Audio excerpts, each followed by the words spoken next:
I'm Teze Fierolan Tegumo, the coordinator of Operation Green Space. Where you find me here, this used to be like a small lake, a water pool throughout the dry season. This area, we used to swim in this area in the dry season when we were still kids. But unfortunately, in the rainy season now, you find no drop of water here. The water volume here is typically small, very, very small. So much so that it becomes difficult for people to have drinkable water in this area. I can see this area is almost swampy and is ready for planting. The owner of this land has already prepared it for planting. That's the main reason why we have lost the water in this area, because of farming system poorly suited for the mountain ecosystem. That's why we have lost the water in this area. Like you can see here, these are pipes for irrigation. These pipes are going right into the farms of farmers for irrigation. In this area alone, we have about 100 pipes used for irrigation. This is still December, this is the 2nd of December. By the end of December 30th, this water will be dried off, leaving the farmers with no choice rather than to lose their crops. This water here, there's a lot of conflict in this water. That's why Operation Green Space has turned up to see if they can be able to regenerate this water, to protect this water catchment. You can see around here we have planted some raffias. Here is a raffia. You can see very fresh, doing well. This raffia. This is another one here. Now we have planted about 300 trees around this area. And that's the system we are going to use. We are going to try to protect riparian areas, like areas along river banks. That's the areas we are so much focused on, because it's going to be difficult saying that we are going to take somebody's farm just for tree planting. Because here in this area, they plant Irish potatoes, and Irish potatoes is a crop that doesn't need a lot of shade. So we are going to plant trees, agroforestry tree species that are going to go along with their crops without disturbing their crops.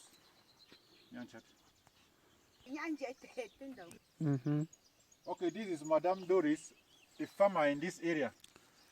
She's a living witness of how this water here used to be. Madame Doris, I noticed you've grown up in this area. How has it been in this area? Yes, this water, so water where then the one born with this water be plenty, will be the chop, plenty chop for seeker this water. Now so we not fit because of dry season. Plenty thing then the cocoa feed them for the water. Now so with the suffer like this pipe, so it been ever be more than 200, but now so only 4 for inside water, but you know if you carry enough water. But with the beg for trees, for many technicians for can help you for feed this water, make the water come again plenty as first time. Okay. What Madame Dory is trying to tell us is she's trying to tell us that she grew up in this area, and she also witnessed this water here being a very large body of water. But as of now, we are seeing the volume of water in December. I said by December ending, we will have no water here. The thing will be totally dried off, and that is going to jeopardize their farming processes. That is going to cause their crops to dry off. They'll have no water to water their crops. And from what she's saying, they have actually noticed that this is because they have cut down all the trees that were around the water catchment, and they are pleading that we should help them in planting so much of these trees so that they will have more water to water their crops for irrigation. Yeah, she's trying to tell us that they used to have about 200 pipes here for irrigation, linking water to the farms. But here we have just about 4, even though there are some down there. And it has caused them a lot of damages in their farms. They have lost a lot of crops because they don't have any water, at least causing food insecurity or a lot of poverty in this area because they don't have water to water their crops. So, about 20 years ago, this area used to be a forest. our parents told us that this area, they used to have a lot of wild animals in this area. But 20 years down the line, we find out nothing. The area is highly degraded. We find actually nothing. Nothing at all, no trees. The trees we find around here are mostly eucalyptus trees. Trees that are not good for the mountain ecosystem. Trees that are not good for our water catchment. About 90% of trees here are eucalyptus. We find just about few other tree species like the cypress, we have the ficus, and some few shrubs. And we are trying as much as possible to see if we can have so many other tree species that can be suited for this area, so much so that we can help in restoring the biodiversity, the ecosystem of this area, and also trying to restore the degraded area too.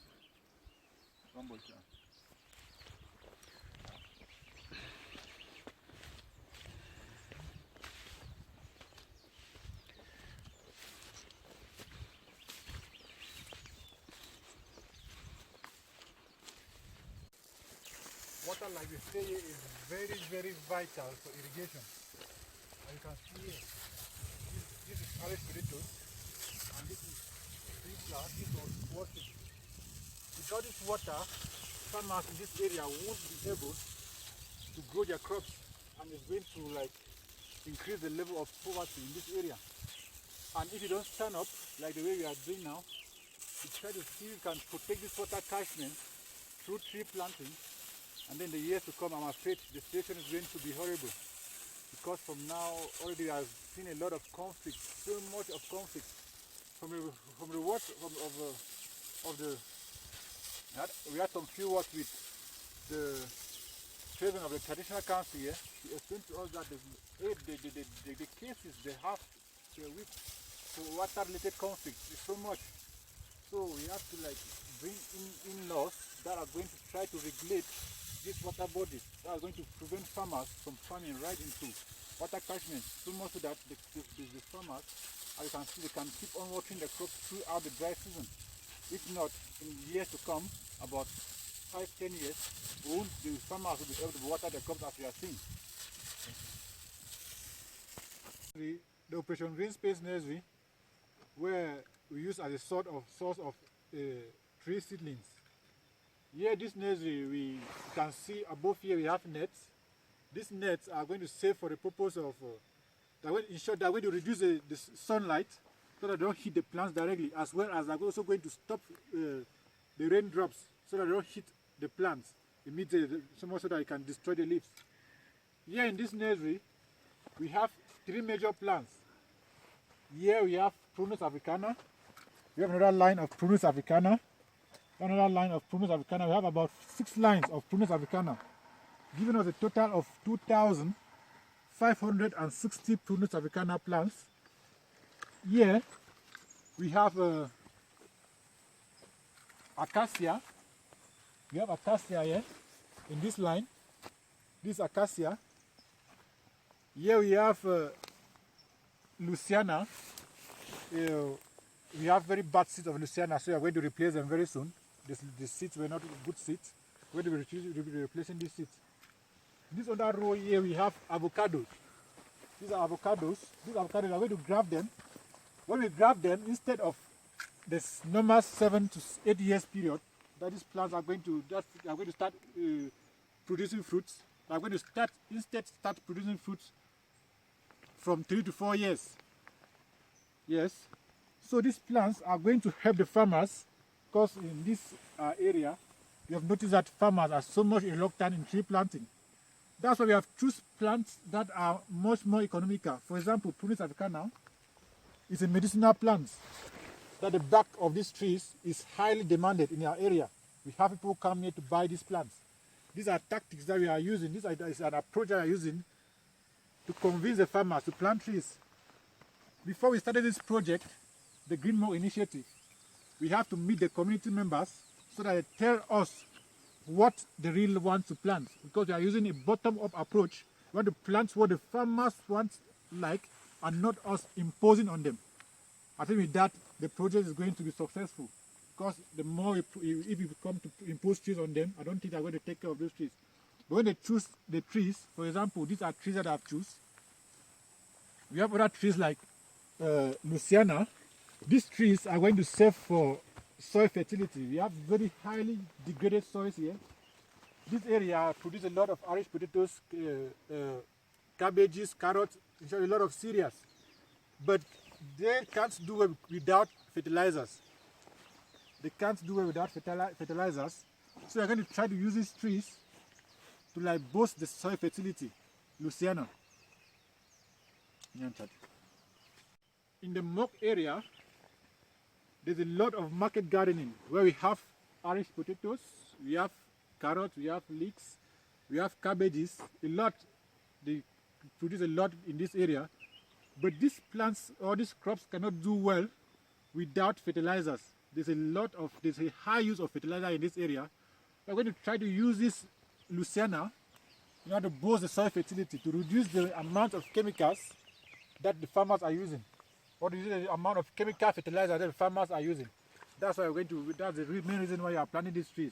And the farmers demanded for these trees.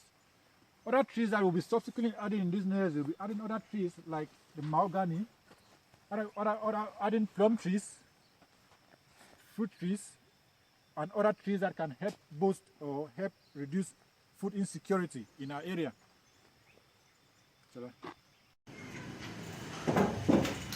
I'm Kezefe Roland Tegumo, the coordinator of Operation Green Space.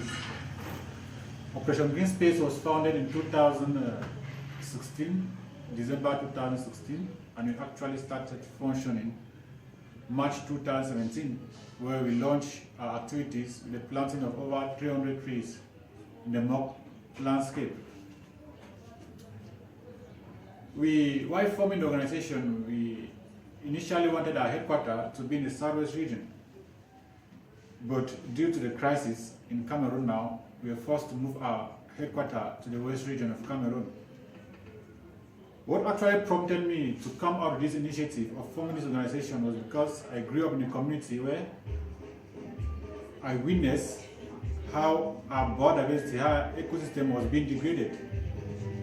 There was a pool of water just closer to my house where we used to swim when we were kids.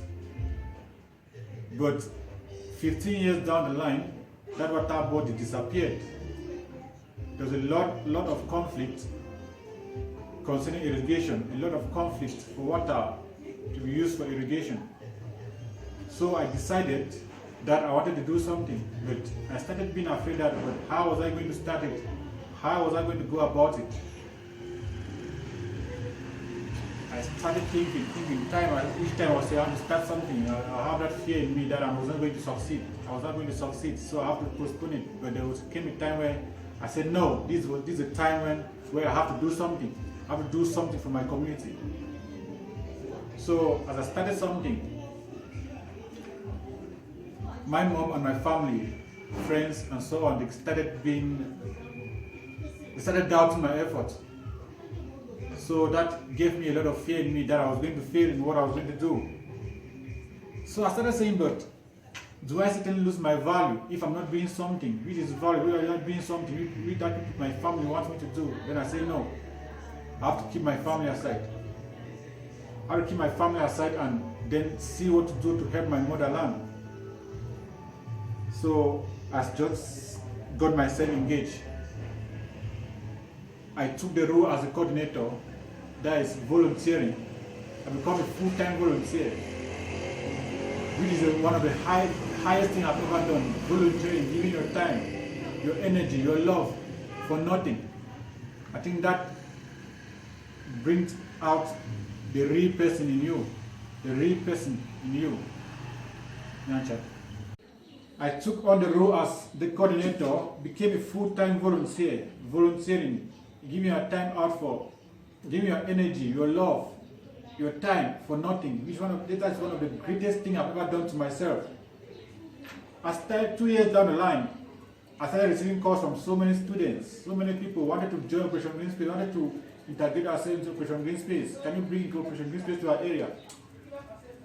The pressure on me became so much. I said, but how was I going to succeed? How was I going to do this? How was I going to withstand all this pressure? So I called everybody together. We sat down around the table where we decided to expand Operation Green Space from just being a community-based organization to a nationwide organization. Right now, we have 4 different departments in Operation Green Space. We have the Department of Sustainable Agriculture, we have the Department of Sustainable Livelihoods, we have the Department of Water and Sanitation, we have the Department of Forestry.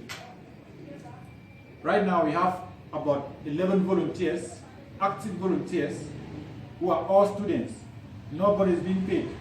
And the pressure is on me. These students are hopeful that one day they will become permanent volunteers of Operation Green Space. As time goes on, my family, the pressure from my family becomes so enormous. As I say, but what if I have to fail? Will I still lose my value? I decided to take on the challenge to call everything an experiment. We don't fear experiment, we only learn. We only learn. So I was so grateful when I began thinking that we were going to fail. We will not have fundings to start implementing our project. Fortunately, we met Green Step Germany through Cornelia and Johannes. They came right here in Chang. We talked. They decided to help us. So I'm so much indebted to them. I'm so much indebted to Green Step. I'm so much indebted to Connie and Johannes.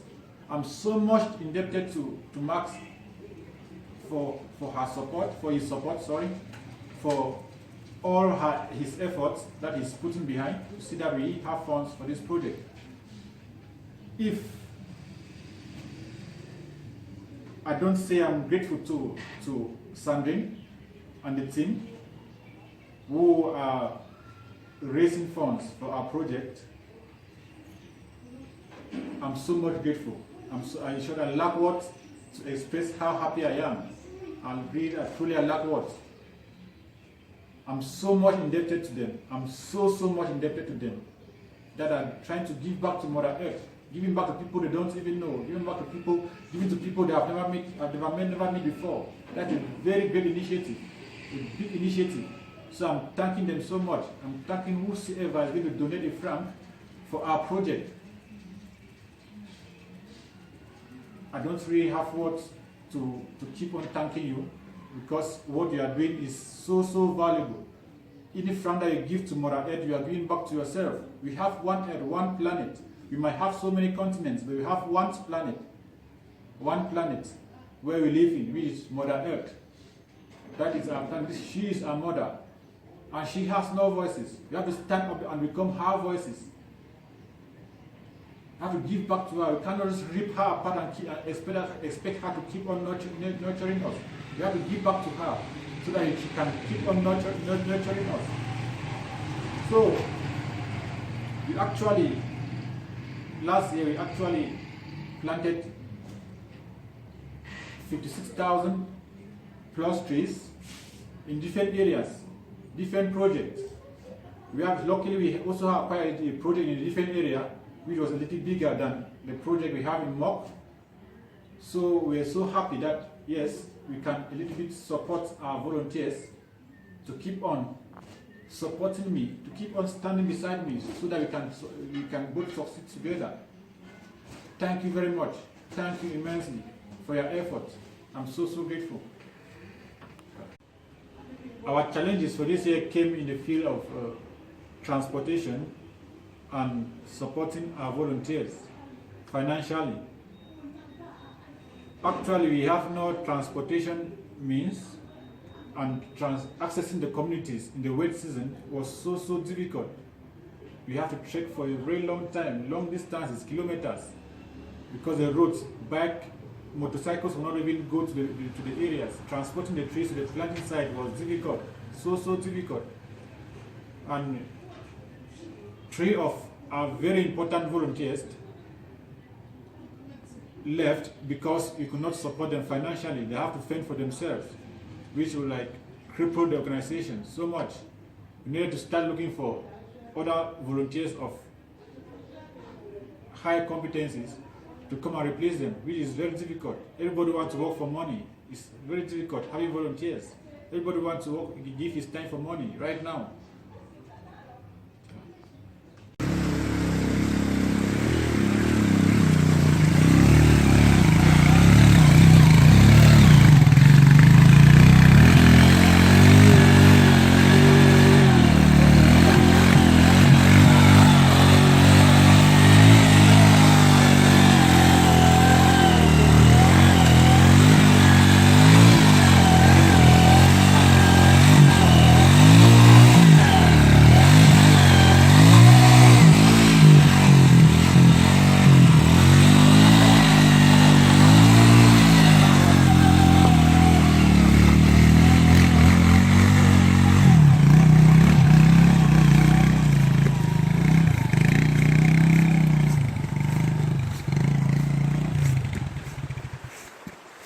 Mister.